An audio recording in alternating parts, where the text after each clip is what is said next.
Let's get straight to our next guest, who's a public policy specialist, Lucy White, and joins us to talk about, well, I mean, the latest madness on migration. Very good morning to you, Lucy. Hi, Julia. Good morning. Apologies, we haven't got too much time. I do apologise. Well, asylum seekers and migrants obviously implicated a lot in some of the new grooming gang cases, which was an interesting point that Louise Casey made in her report. But let's talk specifically about Keir Starmer, who's been rather widely ridiculed for boasting of his world-leading effort on tackling illegal migration, despite this record number of people crossing the Channel. I mean, is he losing his mind? Yes, Julia, it's just embarrassing at this point. He's just national embarrassment. And so if we look at the figures, from the year ending March 2025, there were 44,000 illegal migrants that entered our country in a year. That's 846 illegal migrants per week. And Keir Starmer is in Canada at the G7 talking about the need for innovative solutions to smash the gangs.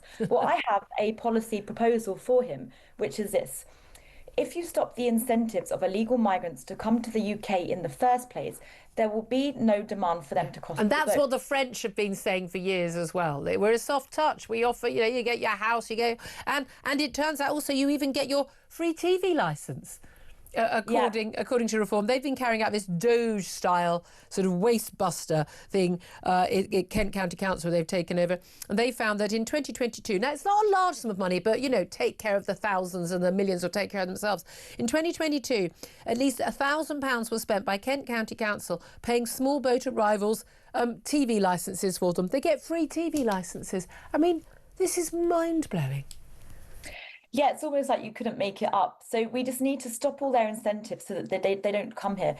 And it's really important to remember, and I keep saying this, they are not fleeing a war-torn country. Exactly. They are fleeing France. Yeah. So as long as we cut our incentives and our cash benefits and our trampolines and cinemas and, TV licensing, maybe they will stay in France. And that means that they won't be paying the gangs to cross the Channel. Exactly. It is. I mean, that's the thing. These still sums, because people will sort of laugh and go, "Oh God, it's just TV." Like, well, of course, if they're in this accommodation, you have to pay for. Well, they don't pay a TV licence for some single mum, who's left a domestic abusive situation with her kids and has moved in somewhere. They don't pay for TV licence then, or indeed for quite a lot of very elderly pensioners on low incomes. Oh, but some young bloke who's got on a boat. And here's the thing. I know the price has gone down a lot. That's the free market economy working. But, 1,500 quid to get on a boat. You've got to spare 1,500 quid. You can probably afford your own TV licence. Well, precisely. So there's either two ways in which these illegal migrants have £1,500 across the Channel. One is that they've stolen it. And if they are stealing money, we certainly do not want them in our country stealing here. Yep. And two, if they have savings somehow of this money, they're clearly not the poor, poverty-stricken migrants. In fact, they are just economic migrants. These are not asylum seekers. Yeah, I mean, that's the thing, isn't it? This is kind of exploding in Keir Starmer's and the Labour Party's face, because this is something they're dealing with only because they're drag kicking and screaming into having to make promises in the manifesto. Smashing the gangs.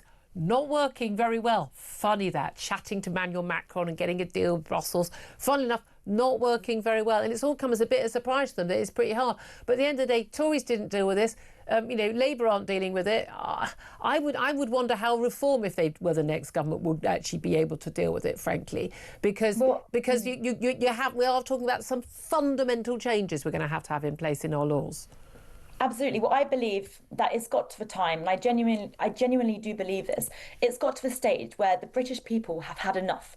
A reckoning is coming. We have sat here for years dealing with the dire consequences of mass migration, and now there is an awakening. It's going to be like an earthquake. The British people will take this into our own hands. We've had enough. If the government can't do it, we will have to do something ourselves. Yeah, I think you're right. I mean, it's worrying, but I think you're right on that. Lucy White, public policy specialist. Sorry for it was such a short time. Do come on again. But Sam Armstrong, I think this just making a very good point there about there has been awakening. It's, again, you can shout racist and bigot over the grooming gangs or over mass immigration or mass illegal immigration through the boats and the lorries. But at the end of the day, people have woken up to it. They're not happy about it and they want something done about it. And if this government won't do anything about it, well, the Tories didn't, you're out. Labour don't do anything about it, which they won't, you're going to be out as well, because the British public are saying enough's enough. We have reached boiling points. The public can see it now in every town every city, on every corner of this whole country. It is everywhere. And actually, politicians can do the bold things. They need to change it. They can pull out the European Court of Human Rights. They can get these courts to work properly. They're not, because they are continuing to prioritise their popularity at Islington dinner parties over doing their job, which is to represent the public. Yeah, and do the right thing. And again, you can't be concerned about grooming gangs and still have mass, uncontrolled, legal or illegal immigration. You just can't do it.